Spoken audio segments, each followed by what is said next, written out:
And there's that draw control battle. Darcy Smith Jr. from Waughton, New York for Hofstra. Maddie McDaniel Jr. from Severna Park, Maryland. 111 draw controls for McDaniel this year. 118 for Smith.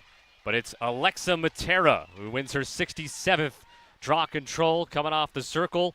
And Hofstra has the first offensive possession of the game, we thought. And then they quickly turn it over. And so, Liz, I'll now ask you, James Madison, assuming they set up on offense here, what do we expect to see from the Dukes against this Hofstra defense that only allowed 8 goals on Friday to Towson? You know, Hofstra right there is going to try to settle in. They're going to see where their big score is. They've got to keep an eye on Maddie McDaniel. She's so dangerous in the middle. You can see her right now kind of in and out of there. They're in a 3-2-2 look. You're going to see McDaniel file in and out. So Hofstra really has to do a good job of covering those cutters. They want to make sure Hannah doesn't have open looks at cage, but that's going to be a dangerous feed right there, so they're going to have to be careful. And that's exactly the look that JMU wants, but they need to get their hands free for those shots. So JMU is going to test them from the very beginning. They're confident, and they know they want to get on the board early. These are the top 2 scoring teams in the conference. Haggerty draws a shooting space call, and Charlotte Haggerty will have a free position opportunity, where she is 4 for 9 this year. Sophomore from Bel Air, Maryland, trying to get the scoring started for James Madison. Haggerty trying to go to the far post. Smith made the save and then makes a stop on a second shot, and then able to have the ground ball in the crease. So Jess Smith picking up where she left off on Friday. Back-to-back saves. Those are key saves right there. Not only did she make the first one, to make that grub ball save in a crease that's not easy. In the goal stroke, you can see right there, they've had to do a lot of work. The footing's tough. Credit to Jess Smith. That was a great one. Fortunately, the ball just came loose right there for that early turnover. Well, and the ride was pretty strong, too. Stanovich was chasing Perella, and that ball was intended for Perella. And I think we'll be talking about that matchup a lot here today. Alyssa Perella, the best goal scorer in the country against, well, the best defender in the CAA for sure, and certainly one of the best in the country in Caroline Stanovich. Maddie McDaniel almost had a give-and-go opportunity, then a cut down the middle, and it got knocked away from Rachel Mady.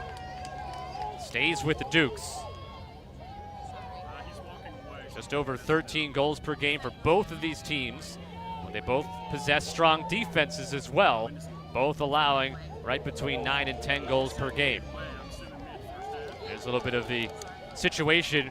We had a powerful downpour for about 15-20 minutes pregame. The sun was out, and then the rain came, and now the sun is trying to peek back out as Darcy Smith able to pick up the ground ball, and Hofstra will attempt to clear. That was a nice set right down there by Hofstra. They looked a little disjointed in the beginning, but then really got to cover the marks, and they covered the crease well, which is something they're going to have to do. They can't let people take that easy crease roll on Jess Smith without any defensive sliding and without any pressure. Darcy Smith did a great job. That's the second time, now they're actually the third time that Hofstra has failed to get in the offensive end. Remember, they won the opening draw, had the saves by Smith where they couldn't clear, and now this one as well. I think you have some jitters. I know they're excited to be here. They've got to settle in. This is a first time for every one of the players on the Hofstra team. So I think Coach Smith will make a comment about that when they have the moment, but they do need to just settle down and bring the ball up. But right now, this is what JMU is looking for, but at the same time, they're leaving points on the board, and they need to make sure that they are getting it behind Jess Smith. One of the messages for Shelley Claes-Bockum's team is, certainly Elon played a very good first half on Friday, but James Madison felt that they kind of let Elon hang around a little bit longer than they would hope, and they were able to take control in the second half. Might not be able to afford to do that against this talented Hofstra team today. I agree with you. I think that's the situation. They've got to find their goal scorers. And again, they're playing really tight on Maddie McDaniel. They're not letting her have open looks as a cutter because of how dangerous she is. So other players are going to have to step up here. Here's Kelsey Reed right down the middle, and she fires it in. Top right side of the goal. Kelsey Reed with her 19th of the season and her second here in the tournament. That's a great job right here. Kelsey Reed sees the lane, takes it, hands free, ready to shoot, and just rips that high shot over the goaltender, Jess Smith. Love the first step, and I like that she didn't hesitate. A lot of players see that seam, and they hesitate because they're not sure if a double is going to come. Kelsey Reed, no fear, went straight through and got them on the board quickly, which is definitely something that Coach Clay Spockham is going to appreciate. Second team all CAA performer. Been able to step up for JMU in the absence of Haley Dunkel, who was out with a hip injury. And so Reed gives James Madison a 1-0 lead. A little more than 4 minutes gone by in the first half in the conference championship game. James Madison in the title game for the 6th consecutive year, looking for their 4th title in that span. And of course, a win this year would give them a 3rd consecutive. Mentioned Hofstra has not won a tournament championship since 2006. They did reach the NCAA tournament in 2007. This is the 6th trip to the championship game for the Pride. The first, though, since 2013. And James Madison a chance to take a potential 2-0 lead here. Back on offense again. We haven't seen Hofstra on the offensive side of the field yet. And the first meeting between these two teams, a double overtime victory for James Madison, 9-8. Great read right there by Jess Smith. She saw that feed coming to the inside, had the stick up, confident. This is where right now Hofstra's got to settle down, get some structure on their clear, and look to beat them. But right now you have a man ride going on, and it's a challenging man ride. Something that they haven't seen from JMU in the past. They've done a little bit more dropping back. They've allowed them this. And you can see right now they're releasing, but they want to take some time off the clock. Shannon Boyle working over midfield, and finally Hofstra, a little more than 5 minutes in, will set up on offense for the first time today. Luckily for them, Jess Smith made a couple of saves and able to avoid further trouble than it being just 1-0. Katie Whalen passes inside, and the shot wide by Cameron Faith, who came up huge on Friday with 3 goals on 3 shots. Freshman from Garnet Valley, Pennsylvania. Cameron Faith has proven to be very dangerous in the middle. That's something JMU has to keep an eye on. If she catches in there, I mean, they got a back check on that last one, but if she catches, she's pretty deadly in there with the shot. Whalen. Possession clock near 15 right now for Hofstra. This is Perella with 9 to shoot. Pass inside, contact will draw the foul. Getting fouled was Alexa Matera, and a free position coming for the junior, who did not score on Friday, did have 6 draw controls against Towson. All CAA first team performer, 38 goals on the year. Cutting to her left, and there's her 39. And we're tied at 1. That was a great rip by Alexa Matera right there. She's been a little bit more quiet in the previous games with her scoring, putting in the majority of her work in draw controls, but right there gets a nice step. And again, overhand shot, feels confident, puts a ton of power behind it, and right behind Molly Doherty.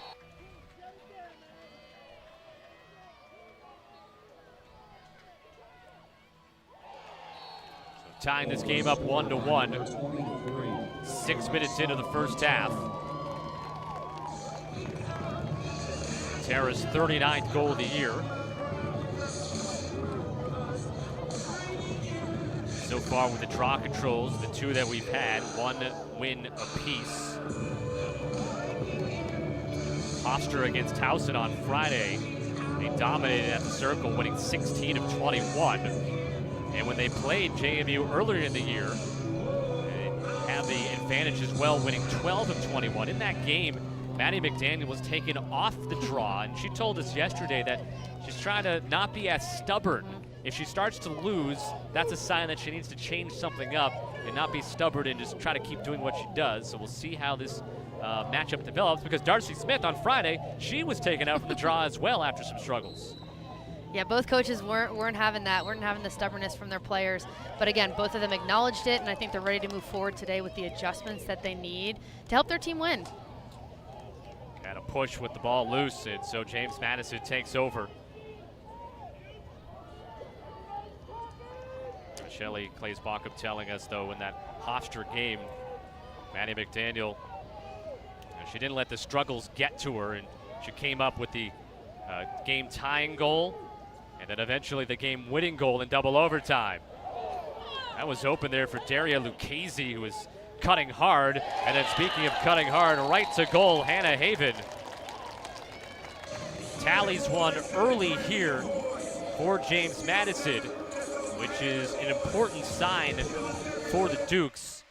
She scored 2 goals Friday. They were both off free position, and she was very frustrated with the face guard that she was guarded with. So getting the goal early here is big. And that's well, you're seeing the sidelines having a little bit of fun at JMU. Some players that are injured, so good for them. But I think for Hannah Haven, that's a great pickup right there. It wasn't structured, it wasn't set up. She just picked up a ground ball, went to cage. She is a power dodger. If she gets some space and if she starts moving towards cage, it's really challenging to slow her down. They have to send a double team. Deadly left hand on the power shot, so it's one of those situations where Hofstra has to slide and shift a little bit sooner, and also always keep their eyes on her, because that is a situation on a drive she's going to get you almost every time. James Madison 2, Hofstra 1. Third goal of the tournament for Haven, 39th goal of the season. And that'll be a foul on Stanovic. That'll give the draw control to Matera. And then Matera takes a stick up high again. Stanovic, a player that doesn't foul often, did get a yellow card on Friday. Obviously, she's so important that you need her to make sure she is careful, does not get issued too many fouls especially in a championship game. But you noted, I mean, she doesn't foul a ton. She's so even-keeled in speaking with her. She's someone her coach, Shelly Claes-Baucom, said she's just calm, she does her job, puts her head down, and that's exactly what you want in a defensive leader. James Madison with the 2-1 lead, just taking it a moment ago on Hannah Haven's goal.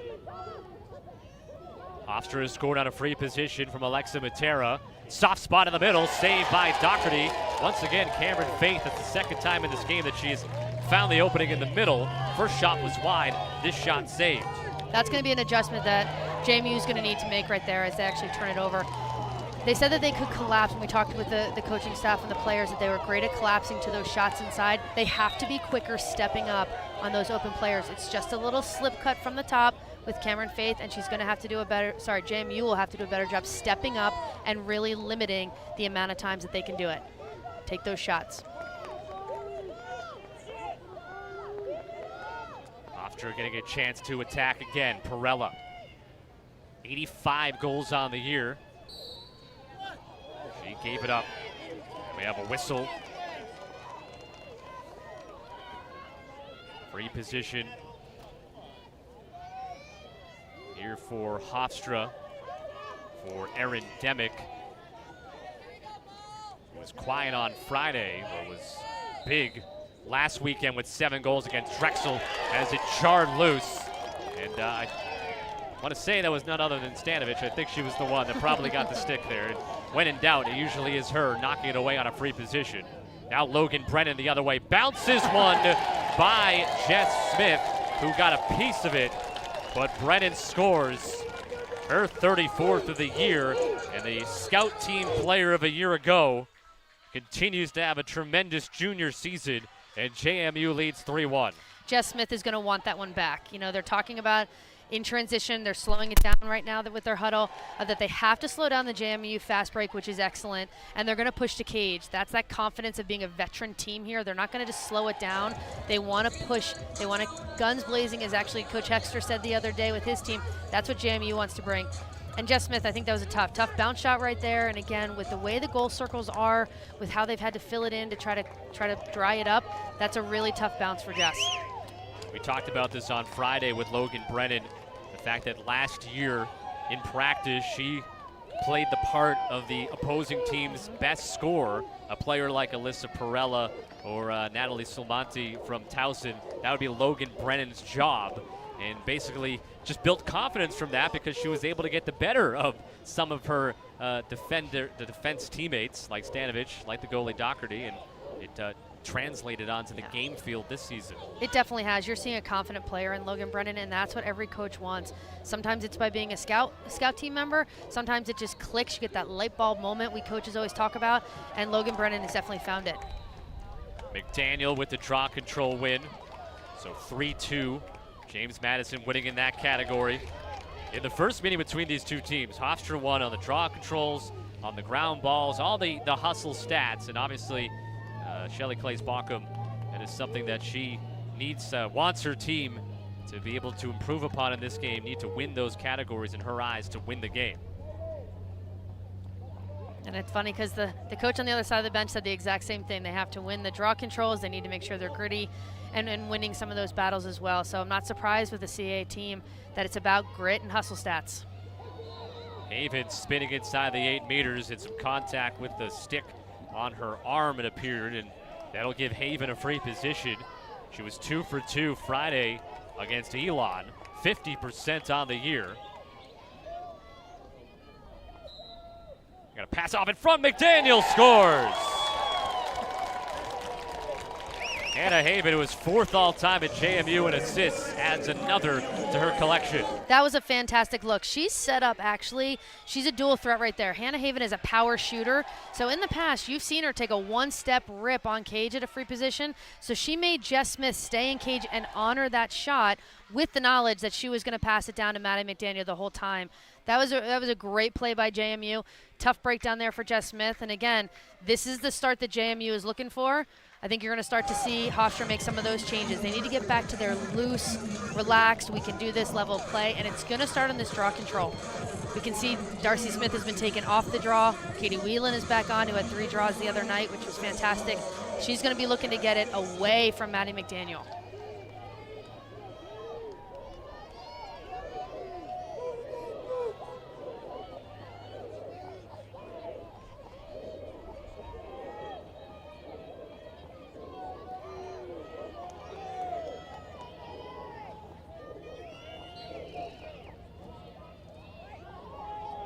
And McDaniel able to get back to it. Darcy Smith looked like she had a chance for it on the edge of the circle, but McDaniel with another draw control win for James Madison. And a chance to build a 4-goal lead in the first 10 minutes of the first half.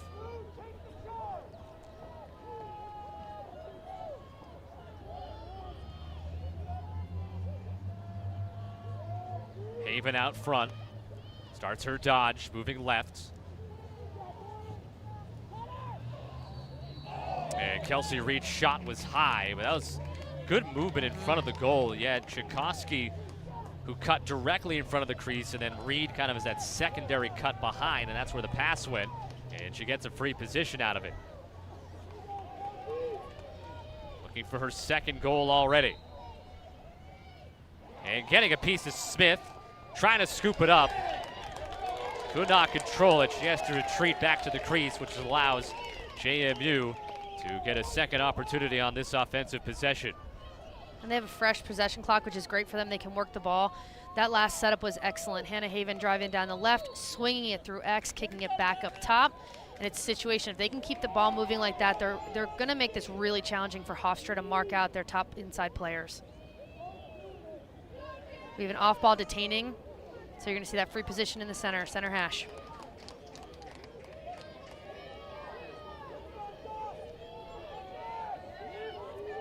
Daria Lucchese with a couple of goals against Elon on Friday. Saved by Smith. She can't find it, but luckily for her, it's in the crease. So she can just pick it up. So Jess Smith, 4 saves already here in the first half with the 4 goals allowed. So needless to say, it could be a lot worse right now for Hofstra, and 2 or 3 of the saves, they have been strong ones. They have not been easy, that's for sure. Sometimes you can tell when, hey, it's pretty much a can of corn for a goalie. It has not been the case for Smith so far. No, they're making her work for it. And right now, that's the same thing to be said for JMU making this defensive unit work to get the ball up. That just took 30 seconds to off the possession clock to get into their set. So now they're working with 55 seconds, which isn't bad, but it's not ideal. You want more time for your attack to get comfortable, get organized, touches, and then attack. And one of the things with JMU defensively, they run a different type of zone than other teams do in the conference. So what Hofstra, the opportunities they had Friday against Towson, are not going to be the same here today for sure. Right, they overload their defenders low. So you're going to find more players on the crease, more players on the lower arm of the 8-meter, where most teams overload the ball side and end up getting kind of leaving that crease open and being susceptible. But right there, they're turning the ball over, and I think this is a situation Hofstra might need to be calling a timeout soon to get settled. Their offense needs to get some more touches and feel more confident down there, because it's been all JMU as it's down here again. And that's a 5th Hofstra turnover. JMU outshooting Hofstra 8-3 to begin the game. Goals by Kelsey Reed, Hannah Haven, Logan Brennan, and Maddie McDaniel. Haven has picked up an assist. Alexa Matera has the lone Hofstra goal.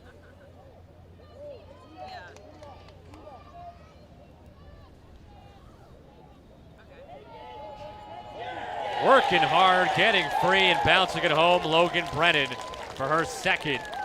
And it's 5-1 at James Madison. And now this does seem like a time where Shannon Smith may need to use one of those 3 timeouts. Might be thinking about it, maybe not. I mean, I think she also trusts her team. Everything from being around Coach Smith this week, she really trusts these players to make adjustments. You can see some thoughts being brought in by the defensive coach down there. But JMU, that was an excellent drive by Logan Brennan. She had her head up looking for cuts and then realized the double didn't finish. They didn't close that gap. She slipped the seam and had a wide open look on Jess Smith. I think obviously for Hofstra, the main issue right now is we've played a little over 12 minutes. And James Madison has probably really been on possession offensive attack for about 9 of those minutes, give or take.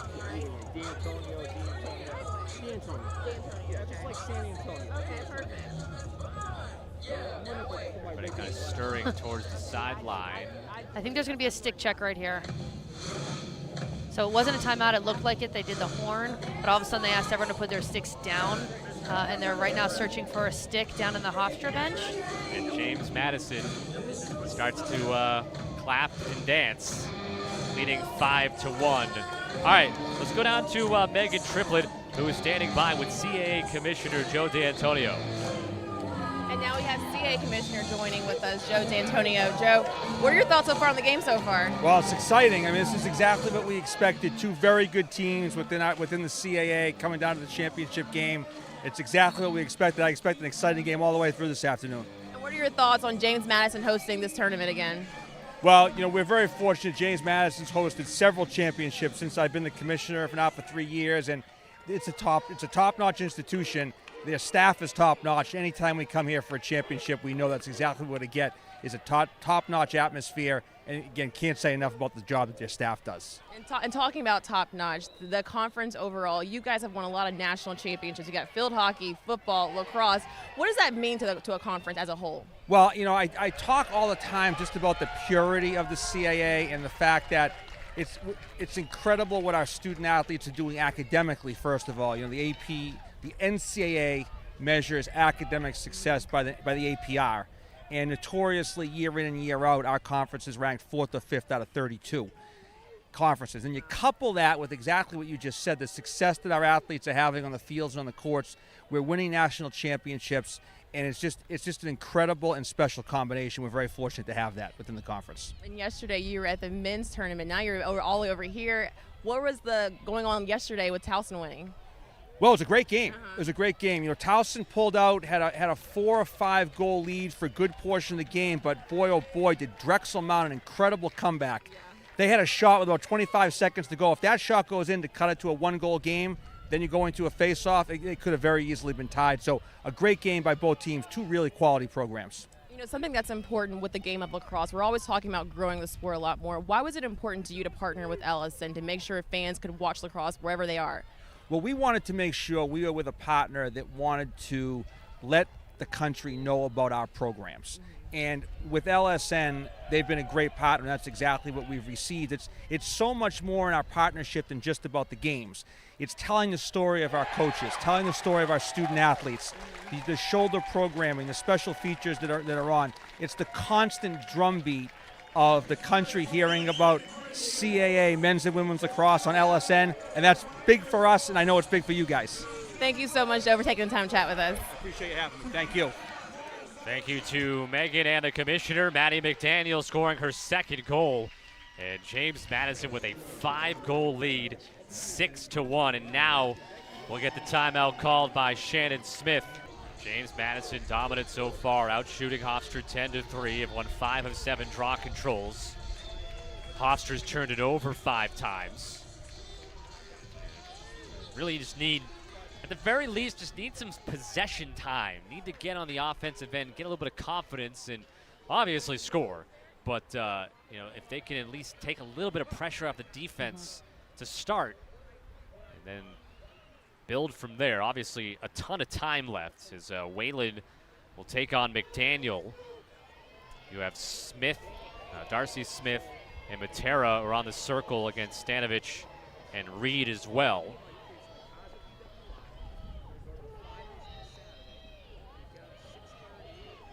This is the one that Hofstra can win, needs to have. Darcy Smith. And we'll get it for Hofstra, so he moves Smith off of the draw itself, and then she contributes to getting the ball here for the Pride.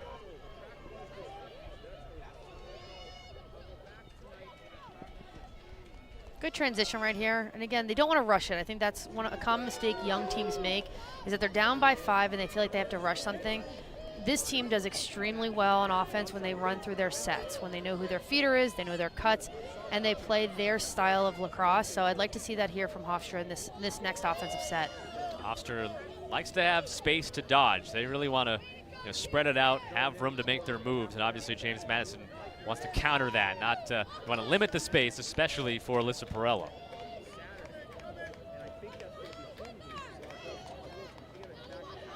Wayland looks to her left to Perella. And there you can see it. Not much room to roam. They did a great job right there of cutting off her right-handed dodging lane. You can see Reed really stepping up with that left foot, so she doesn't have any opportunity to beat her on that turn. Knocked away from behind, causing the turnover, Emma Johnson, second team All-CAA player, junior from Laurel, Maryland. Great defensive set right there from JMU. Hofstra moved the ball well, still looked a little tentative in terms of going to cage and going down to cage rather than across it. But JMU is veteran. I mean, you can see right here in this play, awesome double team right there. You have Johnson coming up with the back check pickup. This is a veteran team. They've been in the championship before. You don't see any of the nerves coming on JMU's side. You do see it with Hofstra, which is to be expected, but they still have 45 minutes to figure it out. James Madison hoping to be the second program in CAA history to win 3 consecutive championships. Towson, the only other school to do it. McDaniel dropped it along the edge of the crease, but able to pick it up. Annalise Martin was there closest defensively.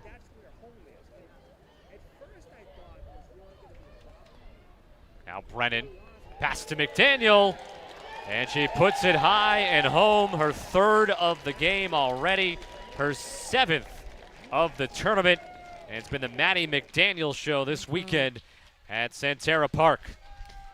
What the biggest difference you're seeing between when the ball was down at Hofstra and their offensive sets and now when it's down at JMU, JMU is changing the point. So in women's lacrosse, you hear a coach say change the point. It means they want the ball high, they want the ball low, they want it hitting both elbows or wings, as some coaches call it. But they're making the defense continually shift, turn their head, and be uncertain of where a dodge or a feed is going to come from. JMU is doing an excellent job of changing the point. Hofstra has kind of stayed above the goal line extended. They haven't really made the JMU defense work and turn their heads and get lost. So that's a situation where you can see right now why the score is 7-1. And JMU has assists on 3 of 7 goals. Automatic McDaniel. Yep, Haven to McDaniel twice. And Brennan just now to McDaniel. And we asked Maddie a couple of days ago, what is your ideal scoring situation? Basically, we've seen it. It's she finds an opening and she gets fed the ball. She's not much, she's not looking to dodge. Right. She wants to be the slam dunk, finish it home, and she has done that on 3 occasions already. 7 goals in the tournament, and we're a little bit past the midway point here of the championship game. Logan Brennan James Madison making an early statement in this game against Hofstra. Now this is still their yard right now, literally and figuratively.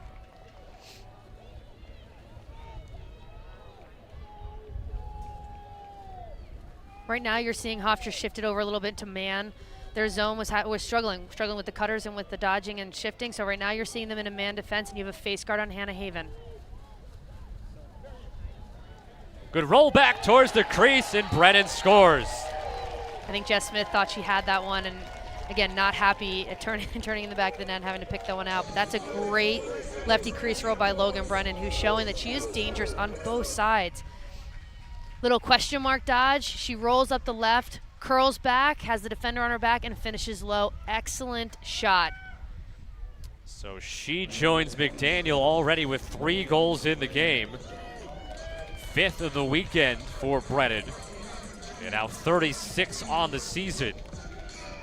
James Madison 8, Hofstra 1, with 13-17 remaining in the first half. And Liz, well, to be honest, we did not expect this at all, really, in the way that these two teams came into the game today. Absolutely not. Having been around and seeing the Hofstra team, I expected them coming out a little bit more confidently and getting down there, but they're facing a really tough team in JMU, and it's not just the way they play the game. When the rain was coming down in pre-games, JMU was feeling it. They were loose, they're comfortable. Again, they've been here before, and I think right now the nerves of inexperience are getting to Hofstra. Yeah, for Hofstra, everybody on this roster playing in their first CAA tournament this weekend.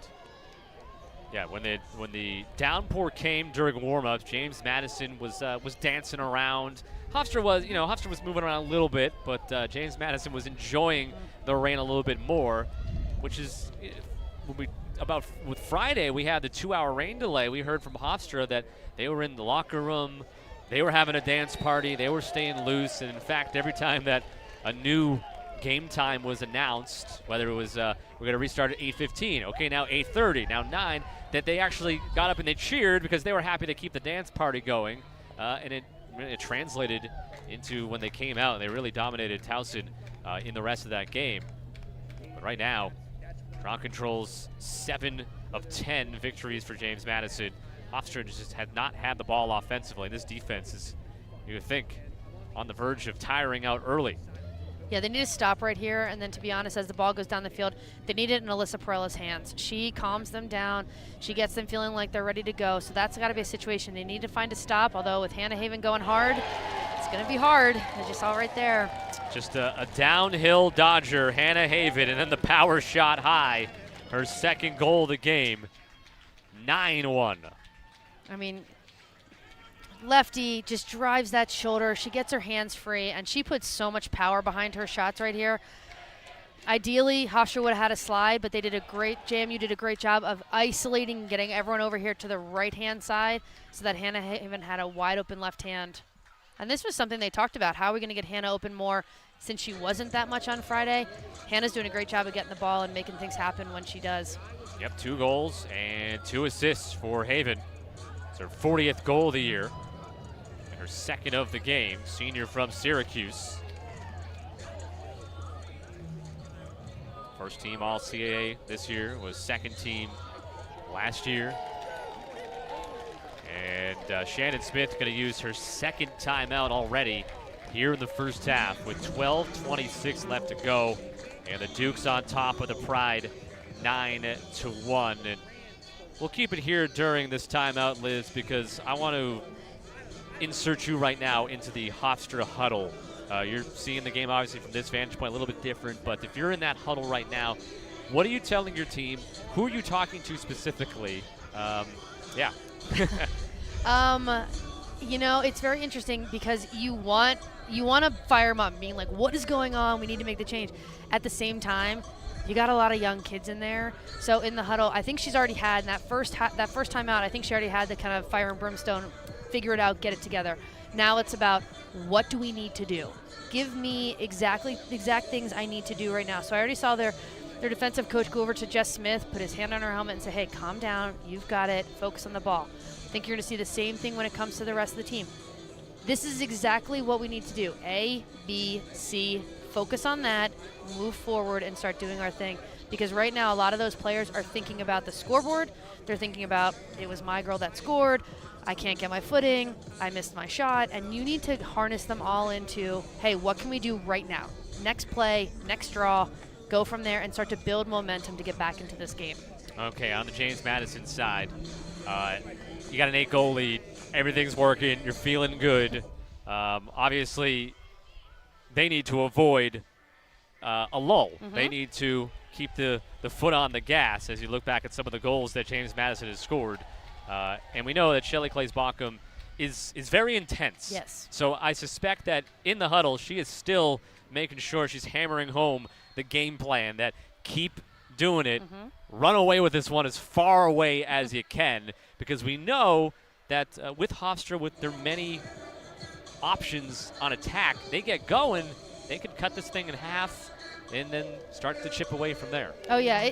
I guarantee it has nothing to do with Hofstra, what Shelley was talking about. She's saying it's all about us. Keep the foot on the gas. Hey, you ignore the scoreboard. You keep going after draw controls. You stay hungry. And, again, the term that she used over and over and over again this week, she's hammered it into my head, do the work. We're not done doing the work until the final whistle blows. So right now, get out to that draw control and do the work. Overcast skies here in Harrisonburg, 66 degrees. Had a downpour for about 15-20 minutes before this game began. It's cleared up for now. And this field is in great condition because they just have a tremendous drainage system, and probably also the way that the fields are built here at Santerra Park. Everything's kind of leveled on a structure up a hill. So we're on the lowest level here, and well, let's see if Hofstra, they get a draw control win. Now the next step, it's kind of that one step at a time now for Hofstra to make a comeback. Scott Sudikoff, Liz Robertshaw with you in the broadcast booth. Megan Triplett on the sidelines for us here today. The CAA championship game, one of 3 automatic bids that will be dealt out in NCAA women's lacrosse here today, with the Big Ten and the Ivy League also in action. But looking at this game in terms of the NCAA picture really has the more meaning, because Hofstra for sure we know is not in if they lose this game. James Madison is not a lock if they happen to lose this game. So this is really play your way in. You look at those other 2 conferences, those are 4 outstanding teams that are all going to be in the tournament within the Ivy League and the Big Ten. Whalen feeding it. Guerra knocked over by Emma Johnson. Appears to be the right call there. A little too much shoulder-to-shoulder contact. It'll give Amanda Guerra a free position. She scored 2 goals on 3 shots Friday against Towson. Hofstra's only goal today has been a free position score by Alexa Matera. This is one that they really, really need to take advantage of right now. James Madison does not give up too many opportunities like this. Gotta like the idea from Hofstra, not gonna rush it, and in the end, now you get a free position for your go-to player, Alyssa Perella. And, what is she, 23 for 42 on the year, free positions?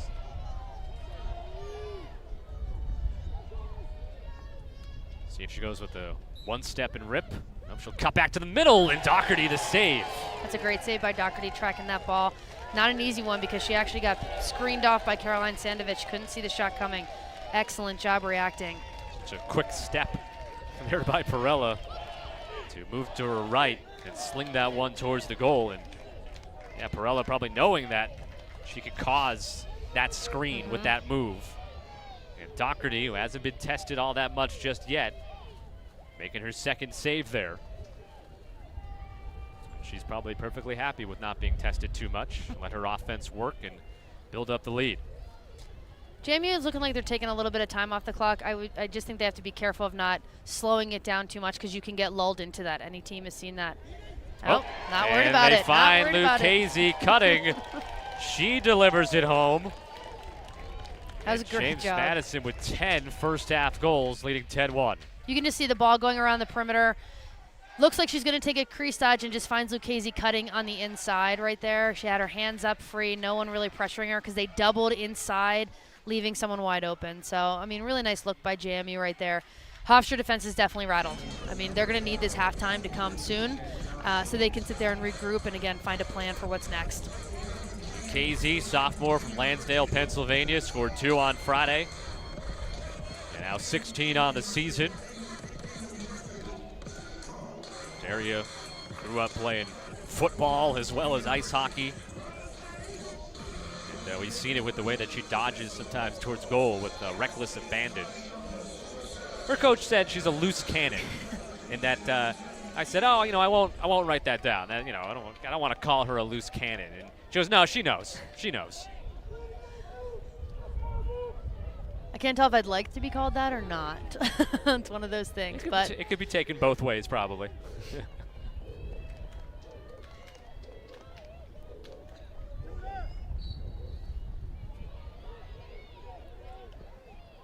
Darcy Smith tracking, working hard,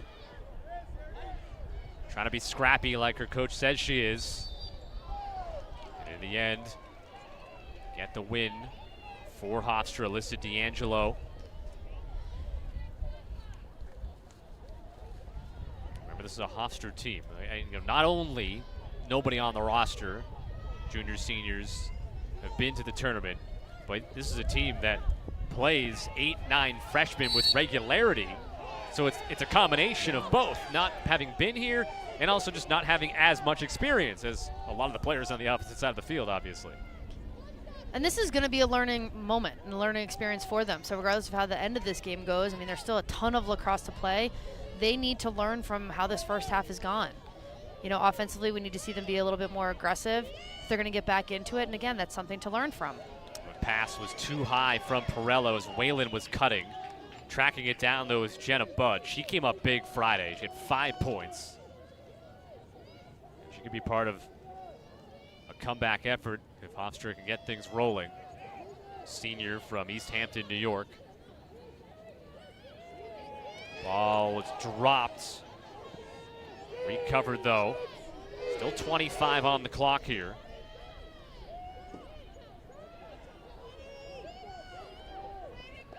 This is Cameron Faith. Guerra. And a shot and score by Jenna Budd. Hey, right on cue. Her second goal of the weekend. Her 5th of the season. And Hofstra finally gets a little bit of life back here with the goal to make it 10-2. And it just looks like a senior saying enough of this. You know, they're looking for a lot of feeds, which isn't a bad thing, obviously, against the zone defense.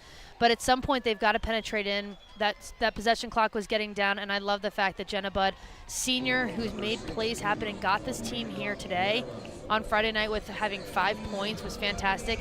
And again, when you're playing on a team with so many young players, you need your veteran leader to step up, say, give me the ball, and whether it's shooting, whether it's ground balls, whatever it is, she's doing exactly what needed to get done in that moment. As a coach on the Hofstra sideline, do you kind of coach this situation in the idea of let's go in segments here? Okay, we've got 10 minutes until halftime. We're down by 8. Let's get it to 6. Just focus on that. Get it to 6. Get it to 5, and then we'll go move on at halftime and say, hey, in the first 2 minutes of halftime, get it to 4, and then kind of just go that way instead of all at once, obviously. Yeah, you're definitely going to break it up. I mean, that's intimidating being down by 8. Sometimes some coaches will say, let's do it by goals, as you just mentioned. Let's get it to 6, to 5, to 4. Others will just say, hey, I need you to focus for 1 minute. 1 minute, go as hard as humanly possible and make a play. And if you can shrink it to that, those plays start to build and good things happen. So not sure how she's going about it, but it's definitely done. I mean, they're winning the draw controls now, so I think that's one thing they are focused on. But they need to shift to that offensive end. Darcy Smith got pushed, so Hofstra keeps it. A couple in a row on the draw for Hofstra. Again, Hofstra dominated Towson on the draw Friday. They had the better of JMU in the regular season meeting, so as a team, they know that they can get hot in that category. And chance now for 2 consecutive goals after James Madison had rattled off 9 in a row to be up 10-1. Faith's pass, and it's kind of a blind pass, and sort of knowing that Perella was down there making the pass without thinking about the defense. And now the other way comes Fusillo. Yeah, Duvall read that the entire way. She saw the ball movement. She knew Perella was right next to her. There's no way she was letting her catch it. Hofstra, though, does get the advantage of the turnover on the other end.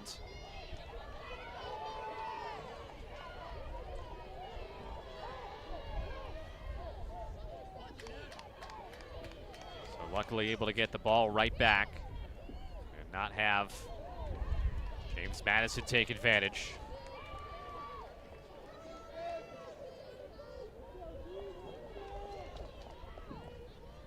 Perella not seeing the space for her to dodge so far today. Did have a free position opportunity where Doherty made a great save. Whalen, good pass back to Guerra, dives in, and that's off the side of the net, and Doherty grabs it. Again, in that last set, Hofstra is working that double wheel that you've seen from them before, where they have the two circles on each side, really working to try to find openings, and they found some. But again, with Perella's speed, stretching her out and isolating her would be an awesome look, just knowing that, I mean, she's so fast. She's the fastest player I've seen play in a 30, this year. So I think there's ways to continue to isolate her and get her some looks. James Madison program has been to the NCAA tournament 4 consecutive years, hoping to make sure it's a 5th straight year by winning this game today and getting that 3rd consecutive conference championship.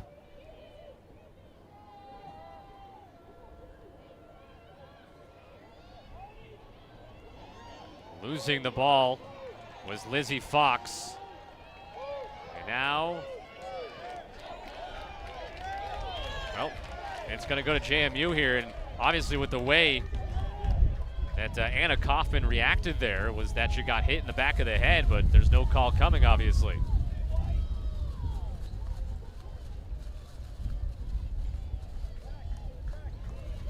Again, JMU's fine to take some time off this clock. They've got 70 seconds. They can work it around. Here it's a tough call right there. Everyone's going to say it could be, it's close to the head, it's in the sphere, but I mean, a lot of stick on that check right there from Hannah Haven, so I can see the no call. Haven's shot here rings the post. A long rebound fought for, and the foul goes on James Madison. Now Perella off to the races, and they're going to call it back. And it was because Perella wasn't the one that was fouled. So they bring it back. Perella was trying to steal it there. She was off to the races. Darcy Smith through midfield. Being cut off by Haven. Haven the foul. And see Haven getting a little frustrated, just a little bit. That's her style though. I mean, she's a fiery player, so you wouldn't want her to change. And it's worked offensively for her today with a couple of goals and a couple of assists. 4.5 minutes left. Perella. Quick on the shot, but high. They did this screenplay a couple times against Towson, and it worked well. Got Perella's hands free for some nice shots. She got to look right there. I think you're going to see this a lot more often. Now Whalen. Jenna Budd has the most recent goal for Hofstra. Alexa Matera has the other that came on a free position. Guerra along the goal line, out to Whalen, couple of steps in, thought about it, makes a pass instead. Doherty with a great save, robbing Faith in front. And the ground ball for Emma Johnson. Trapped in the corner, but a foul on Hofstra. And Doherty, see the excitement after she made the save there. Look at it on the replay. That was a great save. This is a really nice look. I think Katie Whalen was surprised that no one slid to her. That's a nice look by Cameron Faith, but Doherty's definitely feeling it. She's seeing the ball well, and that bumps up the confidence level of JMU to keep taking chances on attack when you have your defense making stops. 4th save for Doherty, keeps it 10-2 in favor of James Madison. Coming up on 3 minutes remaining. This game was tied at 1-1. And then JMU scoring 9 consecutive goals. Hofstra, at the very least, has been able to, let's say, stabilize things slightly. Getting a goal, getting a couple of stops, but a lot of space to dodge, and then that shot deflected away, saved, and it'll be Hofstra ball. That's a big time save right there by Jess Smith, because that was a very dangerous dodge that could have easily gone in for a goal. So nice job by Jess making that stop and giving their offense an opportunity to bring it down. Cleared by Shannon Boyle for the Pride. 12-6 overall in the year, 4-2 in the CAA regular season. Beating Towson 11-8 on Friday. A game that was tied 4-4 before a 2-hour weather delay. And then Hofstra came out and really was able to control it from that point on. Led 6-4 at halftime. And eventually the 11-8 final score. James Madison was tested by Elon early on Friday. Similar to what they did here to James Madison, they took control early in the second half. We're getting a card on the play there on the far side. I believe that is Emma Johnson. It will be Emma Johnson coming off the field for 2 minutes. Just a little overly aggressive on that. I think the official thought that she pushed her down intentionally. You know, tough break right there for JMU, but this is where Hofstra needs to take advantage of this situation.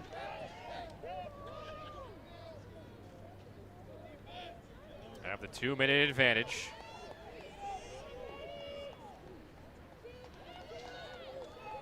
James Madison team that has only lost 3 games on the year. They've led at halftime. They're undefeated, 12-0 this year. Demick, good cut to the crease. Molly Doherty saw that the whole time. She's watched that on video, guaranteed in Scout, because Aaron Demick was deadly on that against Drexel just last week, and so that's a great play right there by Molly Doherty. Still about 1:15 on the penalty, and now we're going to get one issued to Hofstra. Hannah Haven drawing it, and she's pumped up that Annalise Martin going to be carded. So we're going to see a 6v6 coming up right there. I think the referee wants to right now, all 3 referees, they want to get this game under control. They want to get rid of any of these bumps, these pushes, things that are happening right now. I know Coach Smith is a little bit heated on the sideline. We can see doesn't feel that was a call. But again, the referees are trying to tighten this game up before it gets out of control in any way. It is a CAA tough game. There she is. She was further out onto the field a few moments ago. And she just got a card.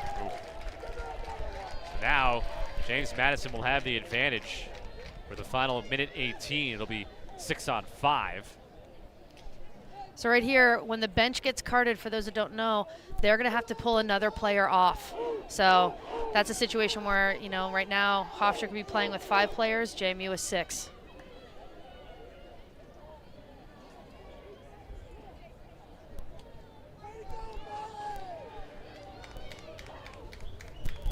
So everything being sorted out. Hofstra right now has 6 players, but an extra player coming off to serve the penalty time. And I believe it would be Aaron Demick.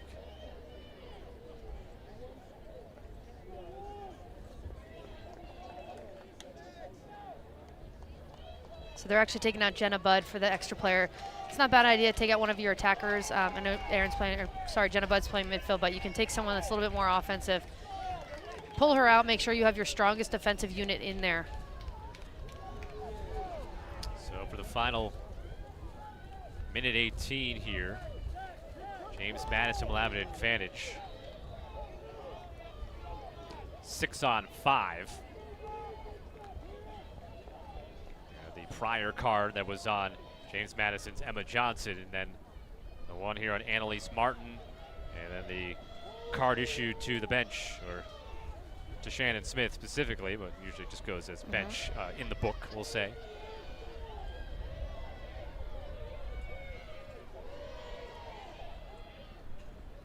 Reed scoops it back out to safety, or only one of her teammates can go get it. 45 seconds left in the half.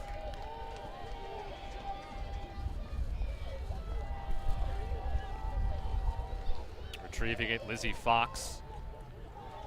Fighting through an injured shoulder. You can see on her left arm, you can see the kind of the black brace that is coming out from underneath the uniform to support that shoulder. 20 seconds left.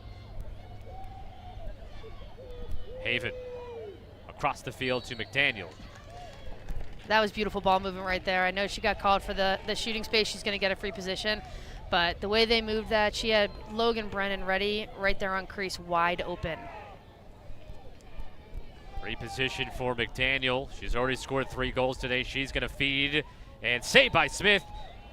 And then stepping in the crease afterwards to get the ball back was Brennan. So Jess Smith with a big save right before halftime here. Keeps it an 8-goal lead. 10-2 for James Madison. 7 seconds left. So Smith is just going to hold onto it. And James Madison will go to halftime with an 8-goal lead. 10-2, led by that woman right there, Maddie McDaniel. 3 goals. Logan Brennan has also scored 3. James Madison had won 7 of the first 11 draws. Hofstra able to win a couple in a row and get a late goal, but all James Madison through the first half of play. 10-2 with the CAA championship on the line. In a moment, Megan Triplett will be talking to Shelly Clays-Bockham, who obviously is going to be pleased, but I'm sure will be reiterating sort of the things that you brought up, that keep doing the work here for James Madison. Yeah, I mean, there's no way that Shelly's going to be okay. I'm sure she's going to be happy with what she's come out with, what her team is doing. So she's going to be positive about it, but I know there are still things that she's going to want to see out of her team to finish this out, to finish with a better, or to start the second half with a little bit more edge, a little bit more attitude, to finish this game. Don't have one. They're all good. All right, let's go down to Megan on the field. All right, Coach, you put up 10 goals in the first half. What was the key for you guys offensively? Well, shot selection. I think Jess Smith has earned our respect. She earned it in the first game, and she earned it all season long. And so we're here to play against her and show her how good we think she is, right? Yeah. Just faking and finishing. Let's talk about your defense now. Before this game, you said you wanted to shrink Alyssa Perella's space. You held her scoreless in the first half. What was clicking for you all? Well, I think, one, they've taken her out of a dodging role, so I would be interested to see if they put her back in a dodging role. Trying to make her into a target. And we're just doing a great job of knowing where she is on the field and making sure that we have our hands in her hands, and we're just going to keep doing that until the game's over. You're 30 minutes away from a 3-peat, so what do you need to do in the second half to close this game out? It's all about hustle stats, I think that's the biggest change we've made in our game from regulation or regular season, and winning ground balls, winning draw controls, giving ourselves second chances on the attacking end, and getting ground balls on the defensive end to get the ball back up the field. So if we can continue outworking them, I think it's going to be a great day for the Dukes. Good luck, Coach. Thank you. Thank you very much, Megan. Our score at the half, James Madison 10, Hofstra 2. Again, was won 4 on her own. Her and the team have combined to win 7 of 13. And looking for the self-draw win. And working hard, Wayland got to come up with it for the Pride. And so now 28 seconds and counting left on the 2 cards before Hofstra gets back to even strength. See if they can make an 8-goal comeback here, down 10-2 as the second half begins, excuse me. And offside on Hofstra because, again, supposed to be, at that point, 5-on-7 inside the zone. And they had 6 over the line. So offside, only 5 seconds left on the card. So Hofstra's going to be able to rush their defense in there now. So it's even strength officially. And Hofstra still has 5 in the zone. Now the other 2 are running onto the field right now. JMU not electing to try to attack with the changes happening. And right now, JMU is actually making some substitutions as well. So they're waiting for their 7th player to come in. They wanted to make some change, get a look that they wanted. So now you're going to start to see them attacking more, and no one's on Maddie McDaniel right there. And that was grazed by Jess Smith. So JMU gets the ball back and a fresh 90. Shooting space right there. So Hannah Haven sets up in her favorite spot and gets Matera caught in shooting space. We saw earlier, same spot, just opposite side of the field. She passed it across diagonally to Maddie McDaniel for a score. So that option available as well. Instead, she's going to drive in, has it jarred loose, ball down, ground ball, and still popped around, got a Pride player down, and it'll be a foul. It's Perella. Get back up on her feet. It'll be Hofstra ball. As rain beginning to fall here for the first time during the game today. We had about a 15-20 minute downpour pregame warm-ups. Of course, we dealt with enough on Friday with a 2-hour weather delay in the Hofstra-Towson game, and Hofstra took full advantage of it. They enjoyed themselves in the locker room, had a dance party, came out and danced all over Towson to get here the championship game. But unfortunately, it's been the other way around here today. JMU dancing all over Hofstra to lead by 8. And I think that's going to be the challenge right now. Hofstra has all said, every player, every coach, we play better when we're loose, when we're joking around, when we're having fun. It's really challenging when you're down by 8 to be joking and having fun. But if they can do it, they can get back in this game quickly. Demick hasn't scored a goal yet in this tournament. Bud with the pass. And losing control of it was Whalen. Not sure what happened there to her.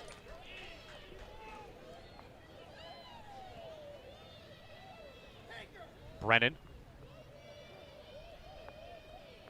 Late into the picture, Haggerty got bumped off the spot. Hangs onto it though. Kelsey Reed to the far side and gets the post, and then Smith will pick it up. Let's go down to the field and check in with Megan Triplett. Hey guys, I just spoke to Hofstra head coach Jess Smith coming out of the locker room, and she needs her team to play better defense, mainly up top on the one-on-one. And then offensively, she needs her kids to stop playing like they're scared and taking advantage of the opportunities that they're getting. And she ended by saying they have nothing to lose. Thank you so much, Megan. And Hofstra trying to clear, turns it over. So unfortunately, that is the 10th Hofstra turnover.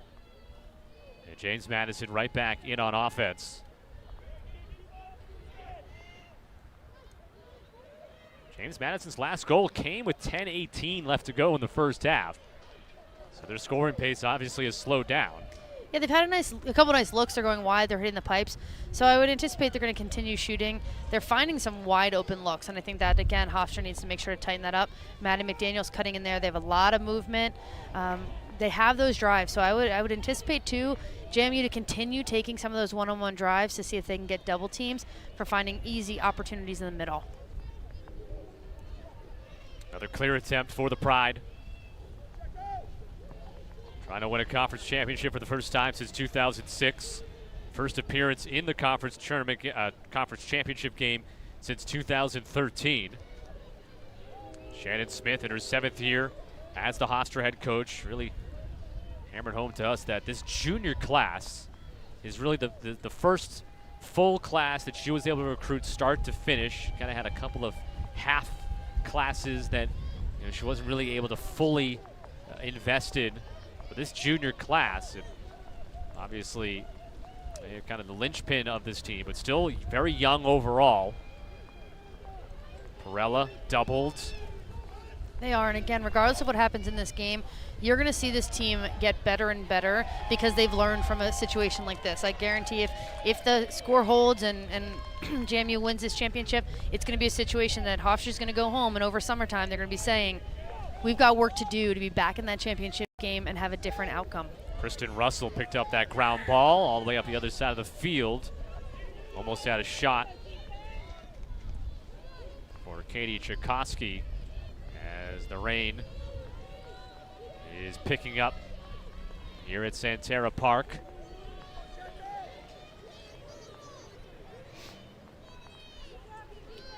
JMU's being patient. They're working the ball around. You're going to start to see some more movement right now.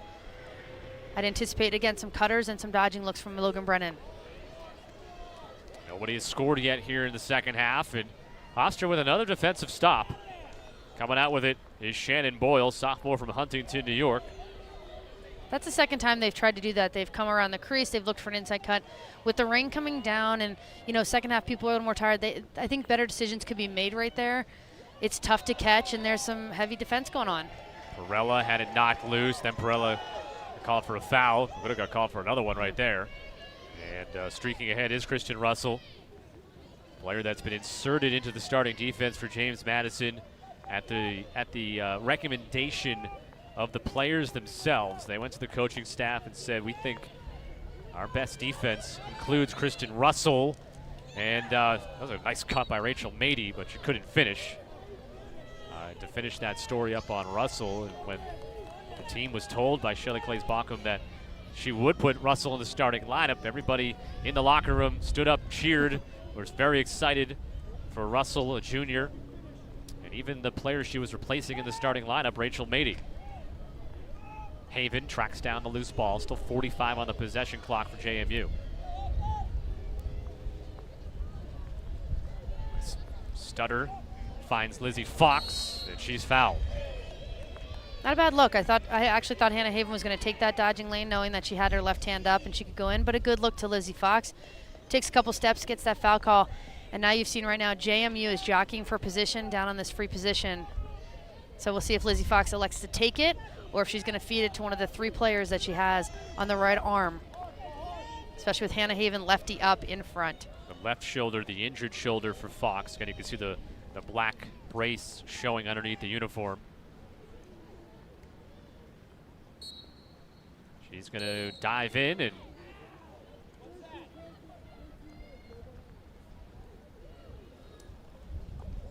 they're going to call an off-ball foul on the push from that arm with the extra players that were down the side, so it's going to be Hofstra ball coming out.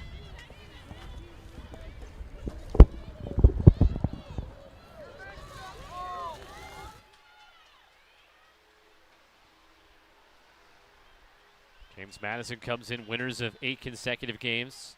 Hofstra with the 3 straight wins, which helped them secure not only the 3 seed, but the victory they had against Towson on Friday to get to this championship game. Jenna Budd, who has one of the 2 Hofstra goals, with the ball right now for the Pride. Team that averages just over 13 goals a game, tied with James Madison at the top of the CAA rankings.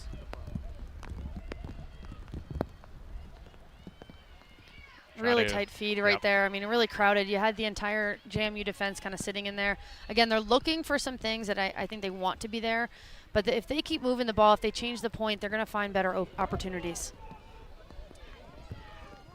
Fox will get it ahead to Brennan. With 3 goals in the first half. Same can be said for Maddie McDaniel. Hannah Haven, 2 goals, 2 assists in half number 1.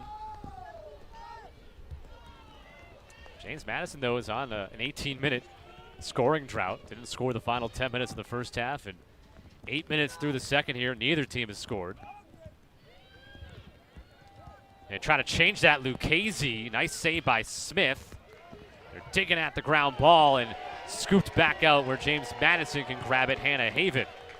That was some great scrappy play right there by Lucchese, getting that ball free. It almost assuredly was going to go into the goal circle for Jess Smith, and she just fought and scrapped and got it back out to Hannah Haven for a new possession clock. The 9th save for Jess Smith.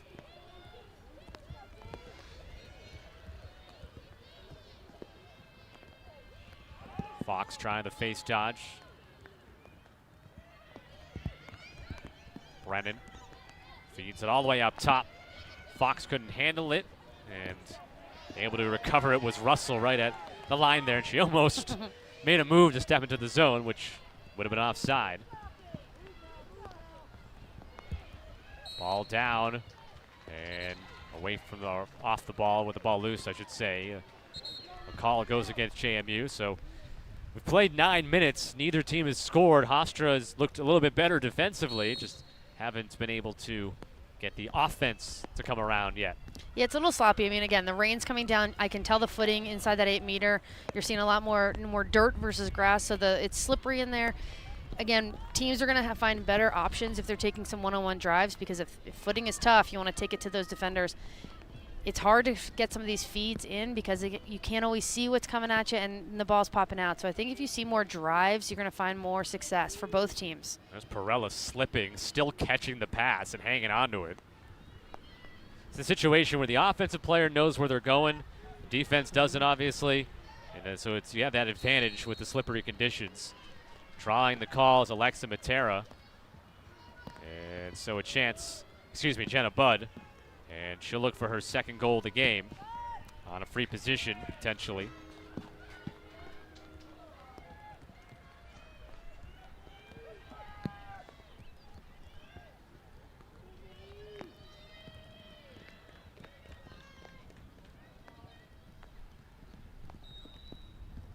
But going low, couldn't bounce it by Doherty, who read it well, and she makes her 6th stop of the game.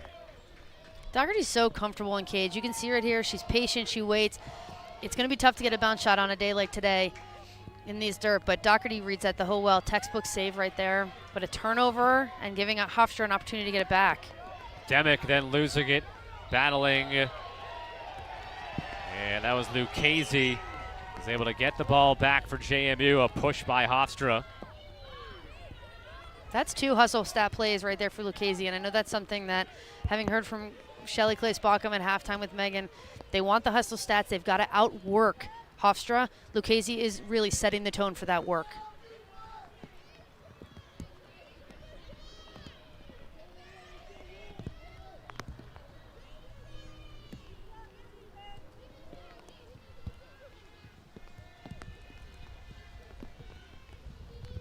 We have played 11 minutes in the second half. Still, neither team has scored. Haggerty. Pass by Tchaikovsky to Haven through the traffic. What a pretty move by Hannah Haven. Almost high-stepping her way through the defense. Her 3rd goal and her 5th point of the game. That was a great set right there. They moved the ball well. They got it around. They got majority of the JMU players down low, opening up that lane for Haven. Definitely thought she had a shooting space call, so she had a little hesitation step, but I love that she kept moving, kept her hands ready to shoot, and just finished. That's the kind of look that, again, on a day like today where it started raining, the footing's hard, get the defense to have long slides, give it to your go-to baller right there in Hannah Haven, and let her shoot it as often as she wants. Coming up on May 24th, Lac Sports Network will bring you exclusive coverage of the USILA North-South All-Star Games. The night will feature the top seniors from Division 1s, 2, and 3 in a pair of games designed to show off their skills and celebrate their college careers. The USILA North-South All-Star Games, only on Lac Sports Network on May the 24th. 11-2 JMU on top after Haven's 3rd goal of the game, 41 on the season. Told us a couple of days ago after practice that it took a couple of games, couple of weeks for the attack to find themselves as a group, being just, especially in the defense as well, being just a different personality team-wise as they were compared to last year. And once they found it, they were able to have obviously another very good season where they have 15 wins on the board and well on the way to win number 16 and another conference championship. I think that's something that Coach Claes-Bockham does really well. Is she's a realist. She knows it's not going to be the same team as last year. It's not going to be as easy, and she allowed the team to figure out who they were and helped them with that. And Lucchese will just not give up. Scores it with a pretty good amount of contact. They mob her as well.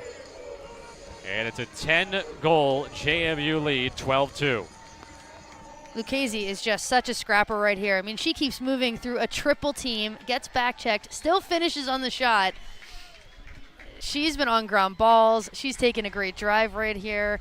I mean, she's a smaller player in stature, but what a great play right there. That's going to hype up the entire team and sideline. So her 2nd of the day, 4th of the weekend, 17 now on the year. And for the first time today, a double-digit lead at 12-2 for James Madison, and the clock rolls on here with 17:25 and counting left to go. James Madison looking to punch its 5th straight trip to the NCAA tournament. It would be a 3rd consecutive CAA championship in the tournament.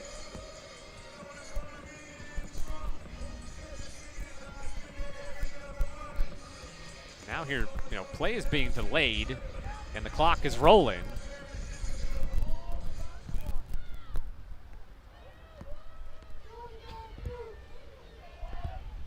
I think they're just surprised right now. Hofstra has 5 players back. sometimes officials aren't used to seeing that, so they might be counting and making sure they have enough players on the field. So if you're Hofstra, you look at it, though, you lose another 10, 15 seconds from the clock. McDaniel winning the draw, ahead for Brennan.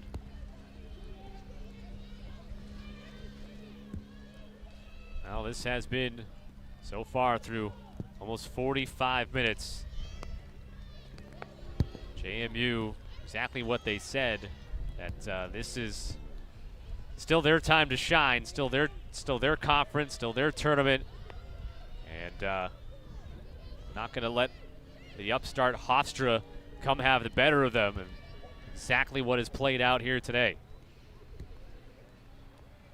As you can see, James Madison looking for the third in a row, and it's been James Madison and Towson atop of the CAA mountain for a while.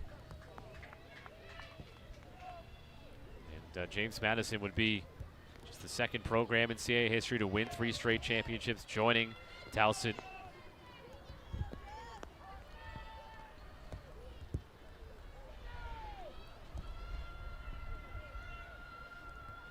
Lizzie Fox will circle it back out for the JMU offense. And right now in this game, it's not about the scoreboard. It's not about who you're playing. It's about running through your sets. I mean, great look right there. Maddie McDaniel's going to definitely want that one back. But JMU has to focus on sharpening up their offensive skills, offensive sets, with the thought that they're going on to the NCAA tournament. So they're not focused on who they're playing against right now. They're focused on themselves and being great offensively. There's a lull. They've got to get out of it. And they've done a nice job with the last 2 goals, and I know they want one more.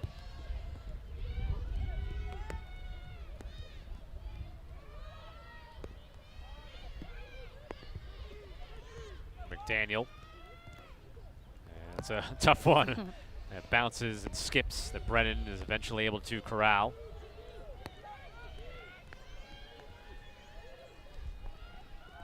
Fox into traffic, taking the feed, and a free position coming for Lizzie Fox, freshman from North Rockland, New York. Labrum injury with her shoulder. Mentioned earlier, Hallie Dunkel out for the season for James Madison with a labrum hip injury. Fox able to play through. She'll drive and has it checked from behind and goes up high, but on the backup, you have Katie Tchaikovsky, sophomore from Fairfax, Virginia.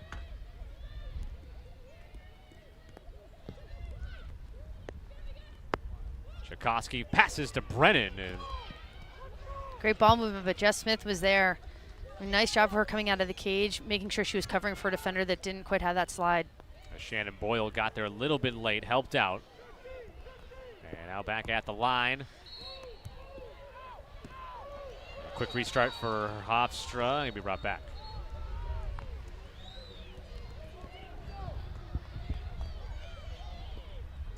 .15 left. Hofstra hasn't scored here in the second half. It's been all James Madison today here on their home field. Trying to leave no doubt that they are the premier team in the CAA still. Get to another NCAA tournament.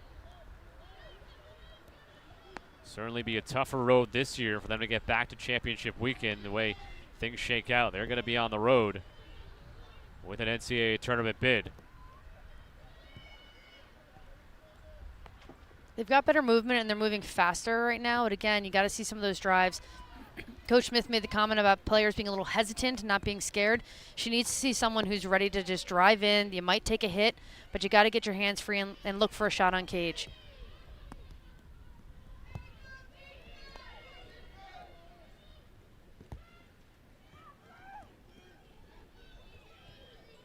Down to 30 seconds.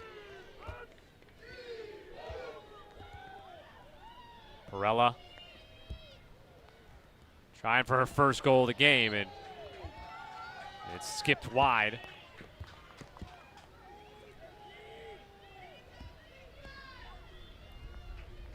And it did credit Doherty with a save there, so the possession clock was reset.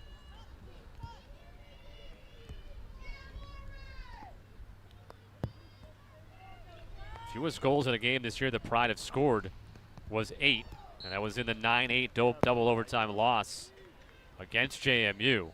So JMU's defense has been the one that has had the most success against Hofstra this season.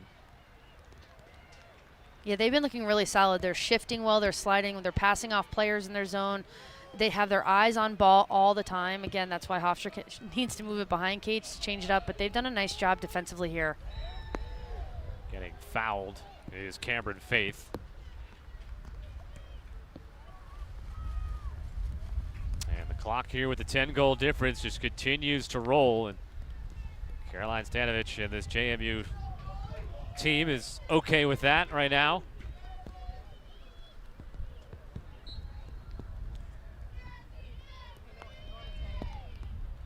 The defense from the Dukes has been suffocating today, and it's something that they can carry over to the NCAA tournament. Could be a difference in seeing if they can make a run to try to defend their crown. Oh, I definitely think it'll be a confidence builder for them to be able to hold a team like Hofstra to 2 goals. If this stands, that's going to give their defense, especially Molly Doherty, who's been rock solid in cage, Caroline Stanovich making great slides, good communication. It's gonna pump them up for their first round game in the NCAA tournament. Matera.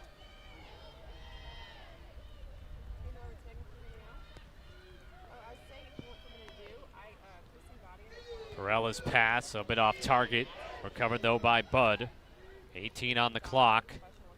And then Bud's pass was deflected, but Esposito was fouled. So Ariana Esposito will have a free position for Hofstra. Alyssa Perella just away from everything, just losing her footing. It's unfortunately been that type of day for Hofstra today, and the weather not helping. Esposito, nice shot. So gets it to 12-3 with 9:32 remaining. Esposito's 15th goal of the year here. Nice riser. Drops the hands low, skips it right over the hands ahead of Molly Doherty. That's a tough shot. Really nice one from Hofstra right there. Just get him back on the board. Stop this clock. I think that's one of the biggest things right now that Hofstra needed to do. They've got it. So now they need to, again, get the draw control one at a time, work your way back into the set.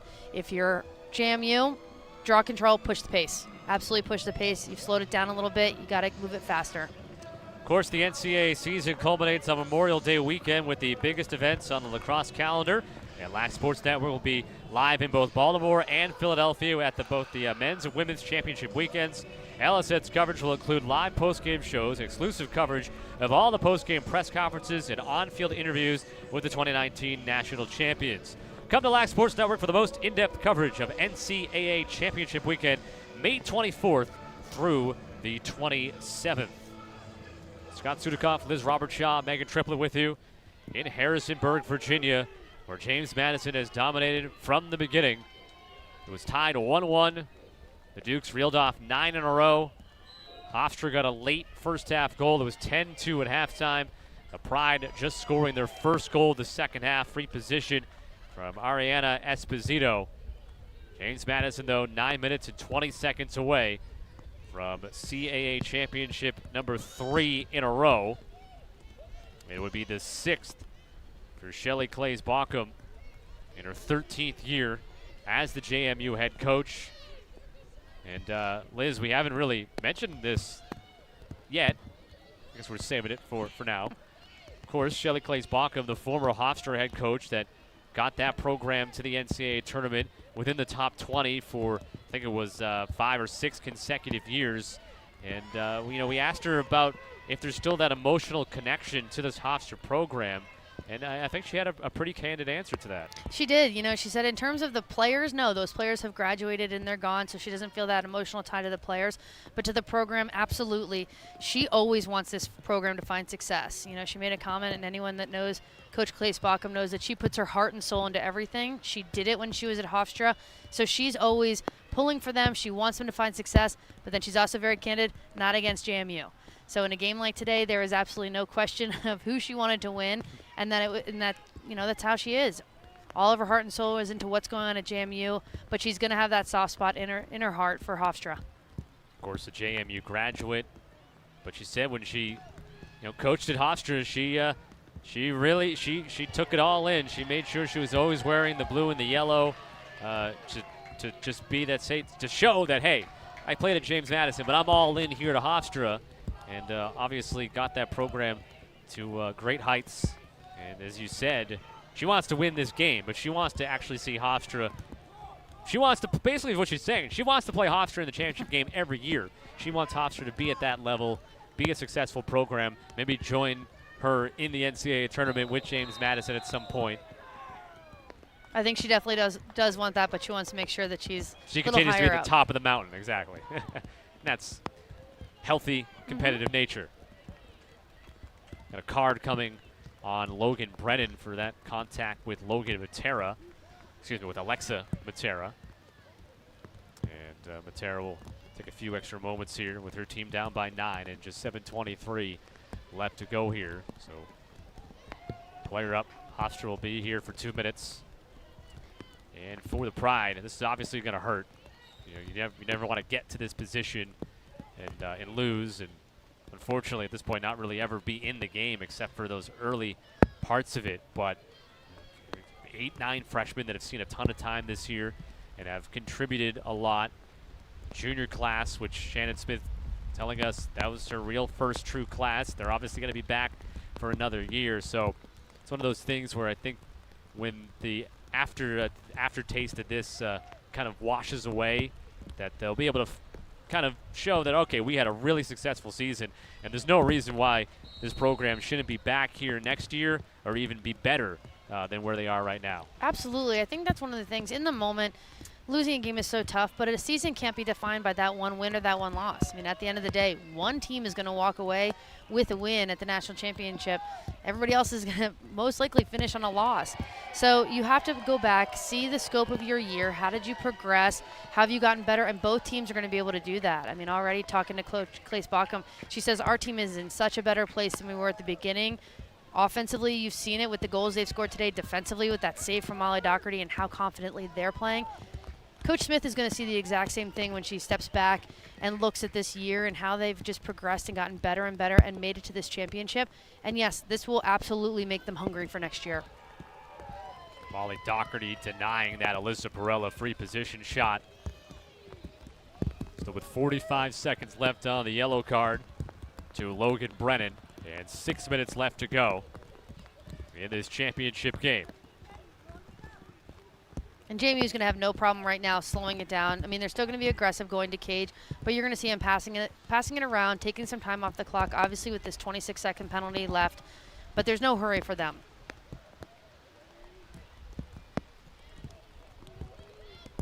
James Madison getting hat tricks from Haven, McDaniel, and Brennan. A couple of goals from Daria Lucchese as well.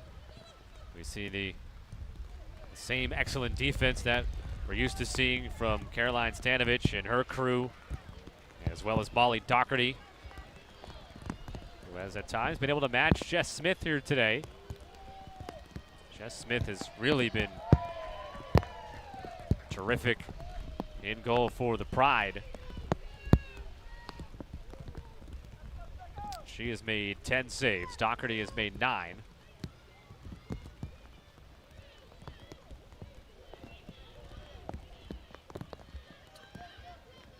James Madison, once this thing goes final, they'll know that they're in the field. It'll be about waiting until about 9 o'clock tonight to see where they might be headed to play the games.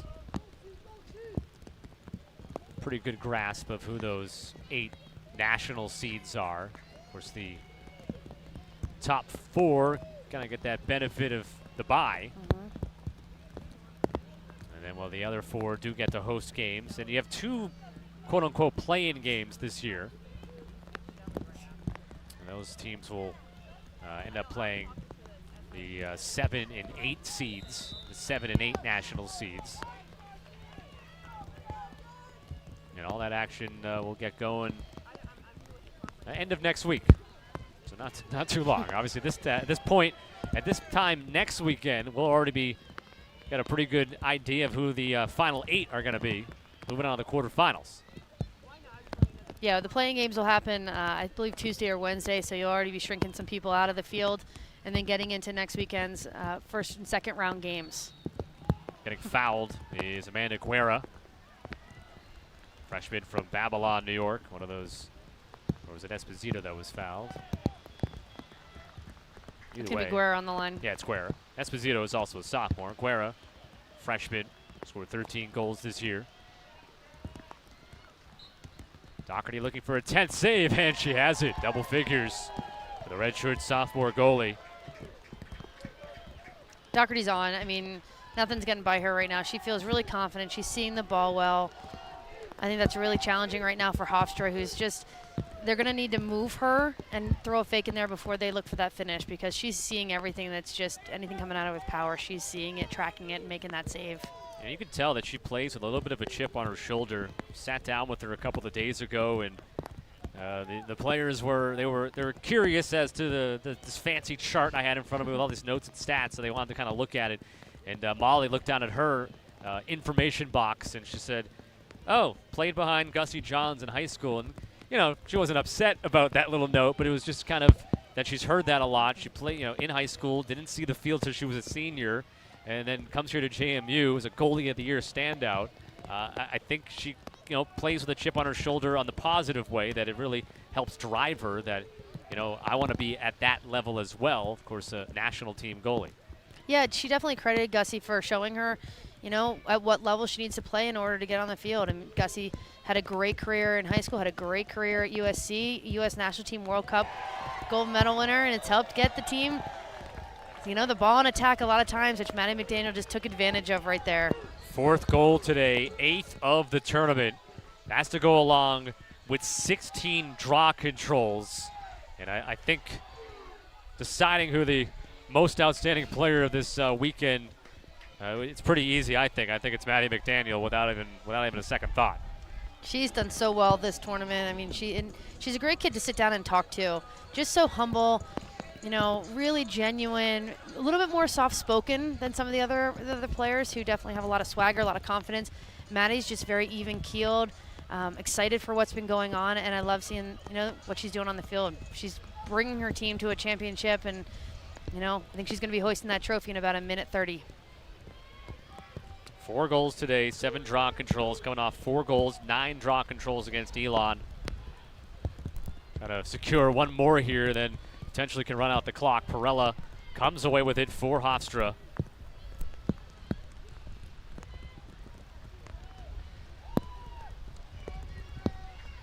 So James Madison taking care of business here today, and that's really an understatement, because at no point today did they let Hofstra get any breathing room, offensively or defensively. No, they didn't. And to be able to hold someone like an Alyssa Perella scoreless, she's going to take this drive right here, but to hold her scoreless, she's had a point in the last 28 games. And to hold her without a point, that just says something about this JMU defense today. Jenna Budd going to have a free position, which is 39 seconds left.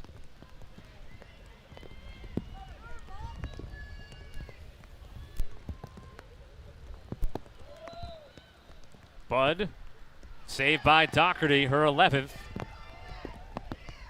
And ball goes out along the back line. What it was going to be Hofstra ball with 15 seconds left. The countdown is on for James Madison. They're bouncing around a little bit on the sideline, waiting for this clock to hit triple zeros. Perella trying to get that point, get that goal. Doherty another save, and the final seconds come off the clock. Once again, for a 3rd consecutive year, James Madison is your CAA Women's Lacrosse Champions.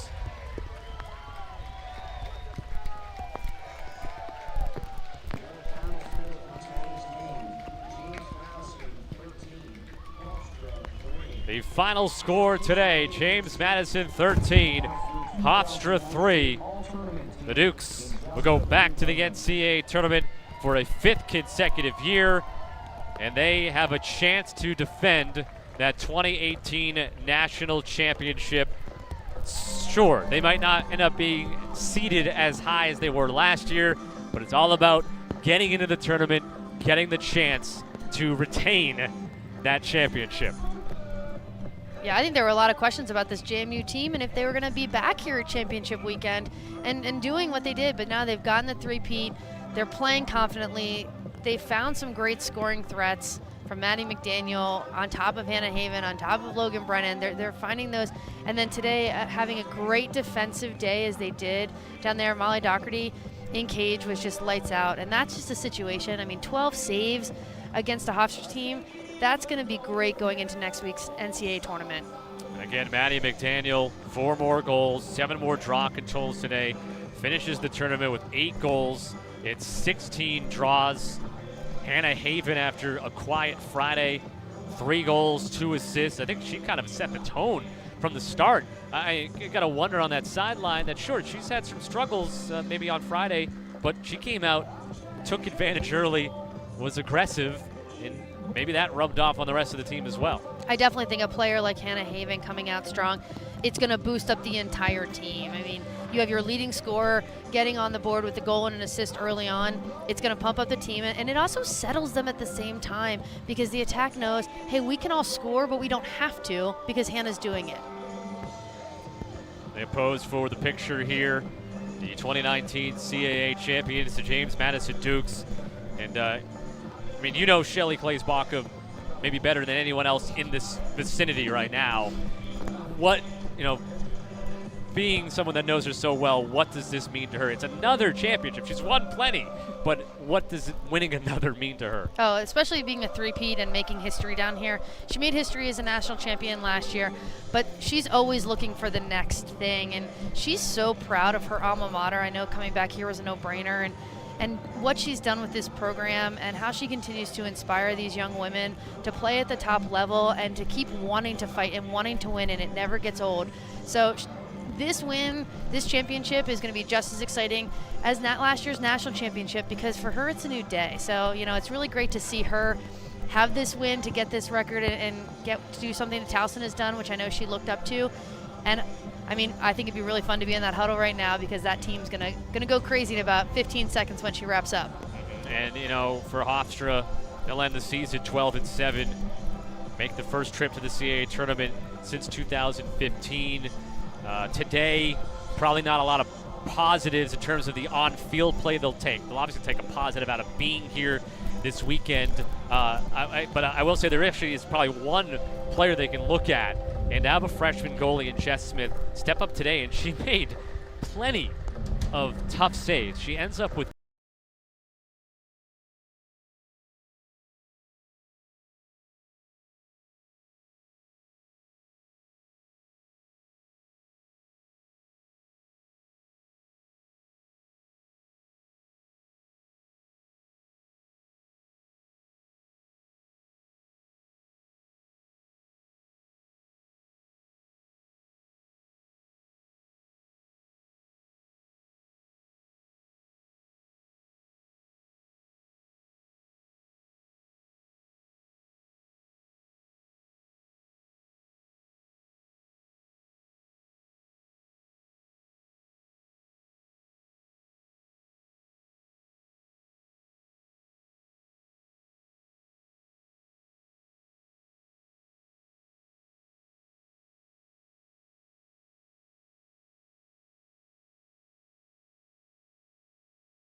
Just be the person you are, the leader you are, the player you are, the teammate you are, and do the best you can. And it's really worked to their advantage. You can see they're loose, they're having fun, they still work really hard, but they have a different feel than last year's national championship team. It's not better, it's not worse, it's a different feel, and you know what? They're going to the NCAA tournament, and they're primed to make a run. Again, all the matchups, the seeding will come out at about 9 o'clock today, and I know we're going to be probably boarding the plane to head home today, right as we get that bracket. So I'm sure we'll be breaking it down on the flight back home today, and seeing where everybody's going, and so that'll make the flight fly by. And that's always fun. I mean, JMU, you'll take it with your parents right now, you'll go, you'll rest up, and then you'll all meet back up together as a team. And that's one of the coolest things about Selection Sunday. It doesn't matter if you're on the men's lacrosse side, the women's lacrosse side. The teams love getting together, whether you're in your locker room or your conference room, or some places go out to a restaurant. It's just such a cool vibe to get to see your name on that screen, see where you're going to go, and get ready for another week of practice. And normally student athletes don't want another week, but this is the week they want to keep playing. So again, if you're tuning in late here, James Madison is your 2019 CAA champions here at their home field, Santera Park, winning 13-3. And Hofstra never led. It was tied 1-1. JMU then just ripped off 9 in a row, led 10-1. Even the Dukes went on a pretty long drought offensively, not scoring about 10-15 minutes. Hofstra, though, just never found it offensively. And I think the credit you got to put it all on JMU's defense. I don't think it was Hofstra not doing certain things. I think it was JMU's defense being so strong. And Hannah Haven got the JMU offense off to a good start, had a couple of assists showing unselfish play. And really, though, I think everything started and ended this weekend with Maddie McDaniel, with her dominance on the draws and her ability at 6 feet. Actually, her coach said she was 6'2". She listed as 6 foot, but 6'1", we'll say, to be that net front presence. You hear that in hockey, but I think it is very much applicable for McDaniel here in this game. I mean, she's a great target in the middle, whether it was down on that free position shot that Hannah Haven fed down to her or cutting in the middle. She's 6'1", as we're going to give her, but she's 6'1". It's hard to miss her. She's got great hands, so she can finish really well, and she's a good person to look at. We're going to go through the awards ceremony here. Is Joe D'Antonio, CAA Joe D'Antonio, the commissioner, who was First, we would like to nice enough to stop by with Megan Triplett earlier in our broadcast.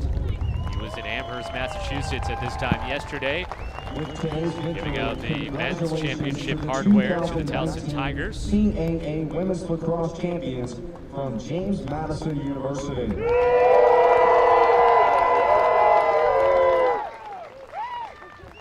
And now for your 2019 All-Tournament Team. Now announce the All-Tournament team. From Elon University, Paulina DeFata. And they're going to recognize Paulina DeFata for her performance on Friday.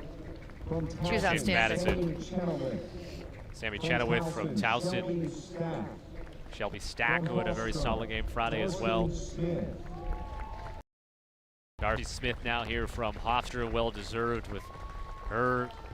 She had a dominant day with her team Friday on the draw control, and she worked hard today. I mean, the ones that she was able to win, she was, as we were told, scrappy. She scrapped for them. She worked hard.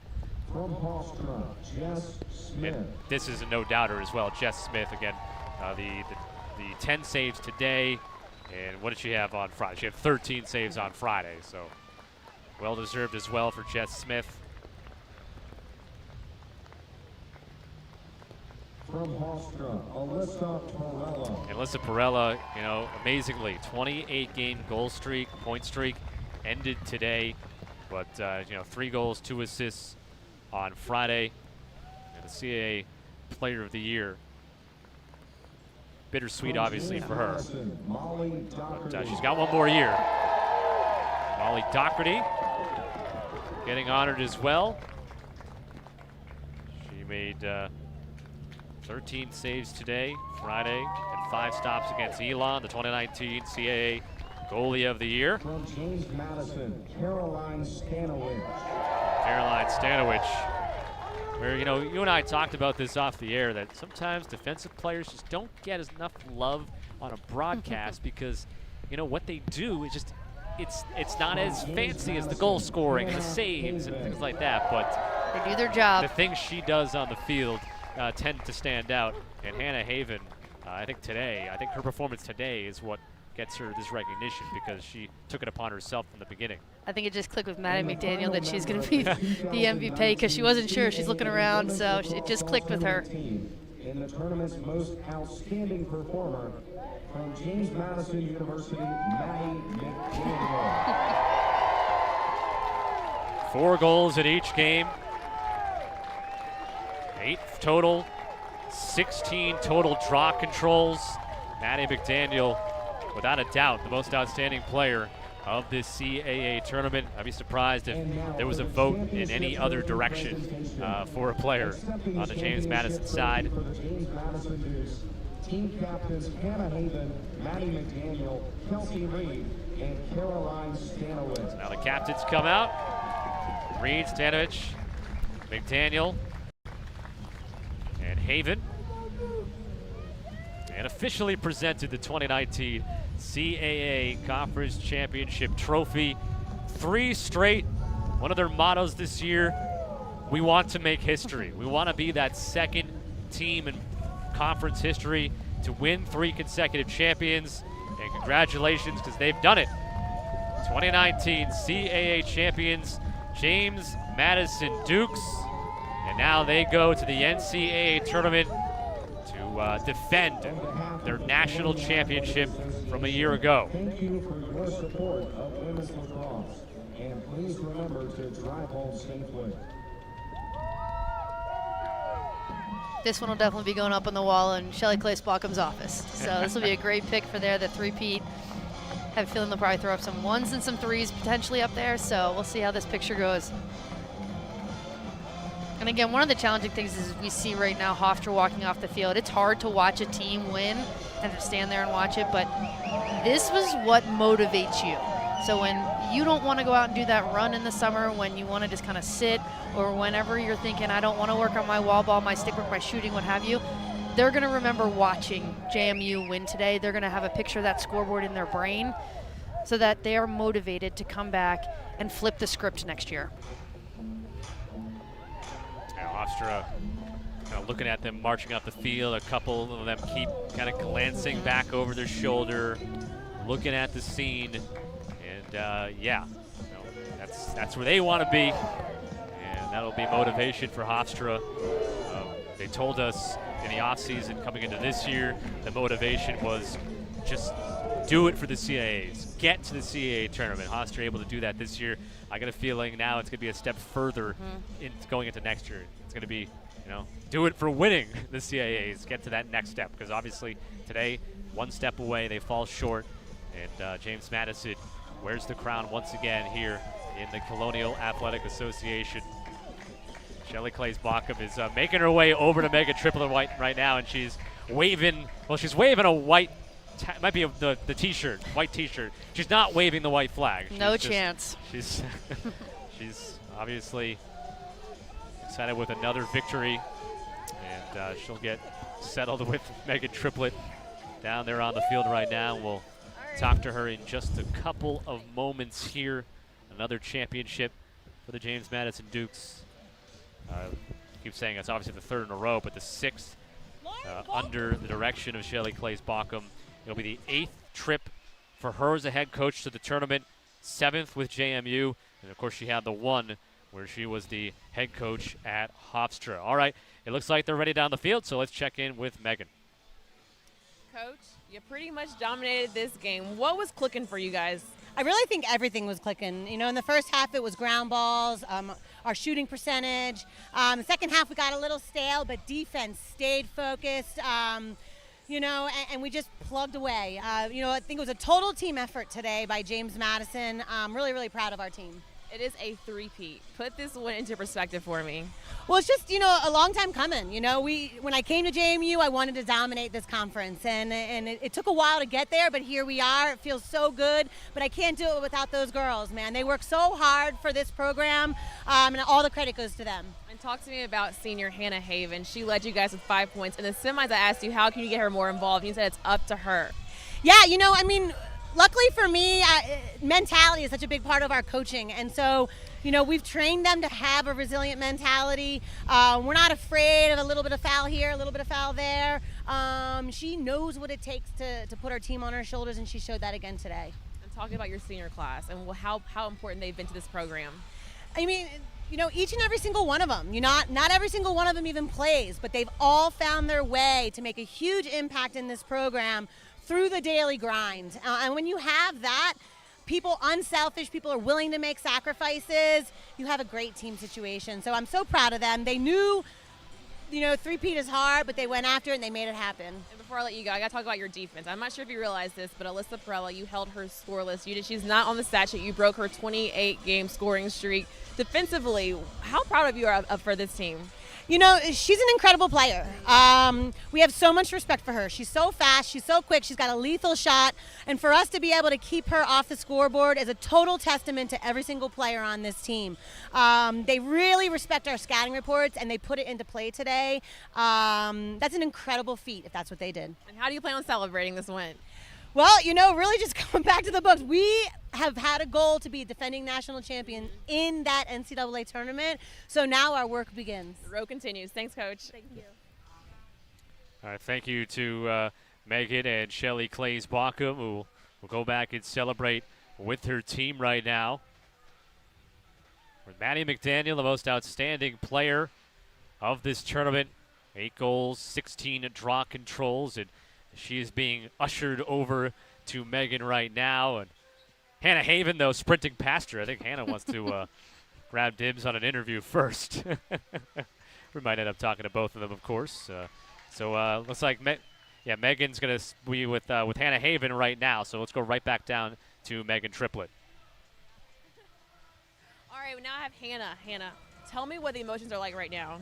Yeah, it's awesome. We really focused. We scouted for about an hour and a half yesterday. We really respected Hofstra as a team, especially in regular season, beating them in overtime. So, just treating them with the respect they deserved, and we just came out really hard. And, our offense and defense really clicked together, and especially our offense. We were finishing right off the bat, so everything was just working out. And the big thing is this is a three-peat for you all, and you all said how important this was for you guys, and that was your mission. What does it feel like? Yeah, it's awesome, especially because that was our main goal. We try and break up goals in the season. So first it was, going undefeated in the CAA. So now getting this three-peat is awesome because that's everything that we've been working for these past couple of weeks and really focusing on. So it's awesome to see that worked out. And you led your team today with 5 points. What was clicking for you? Yeah, definitely. There was a lot of holes open for some cutters, so I was able to seize cutters and then just gaps in the zone where I could dodge the way I wanted to. Congratulations, Hannah. Thank you. Appreciate it.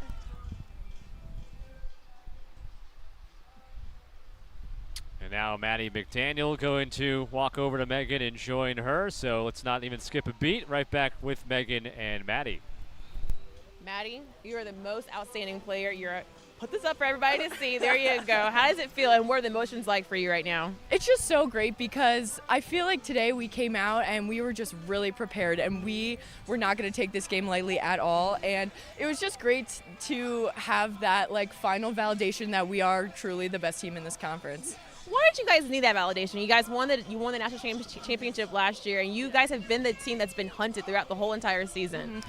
I just think that even though we were national champions last year, people are still doubting us, and people still think that we can't be as good as we were last year, and I think this proves it. Hofstra is in the mix to get a bid, and we just beat them by 10 goals. So. And earlier during this tournament, I asked you about how important this was to get the three-peat, and you all said you wanted your junior class to graduate here. You're going to be able to graduate here. Yeah. How special is that? It's just so great to be able to know that next year we have this home field again, and we have our graduation here, and so it's just good to kind of be aware that next year we'll just keep working for it.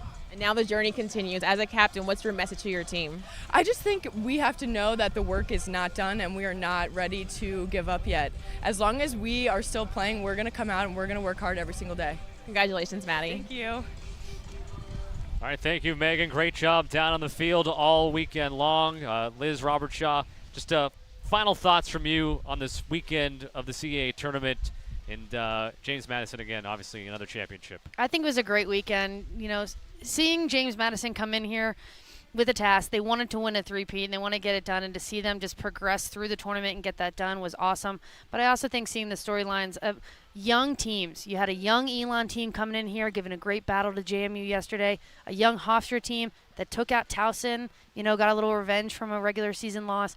And the fact that they came in here, and again, it wasn't as tight as I know that the coach and everyone would have liked it to be, but what a great look for the future of the conference, that you have great youth that's coming up, that's fighting, and that's putting themselves in championship positions, and then you have veterans that are, again, they're bringing their best every single time. So I think the conference can be really proud of where their teams are, both, right here in tournament weekend, but also in the national standing. So I think it's going to be exciting to see the CAA continue to grow. And for me, it was a ton of fun seeing these teams battle.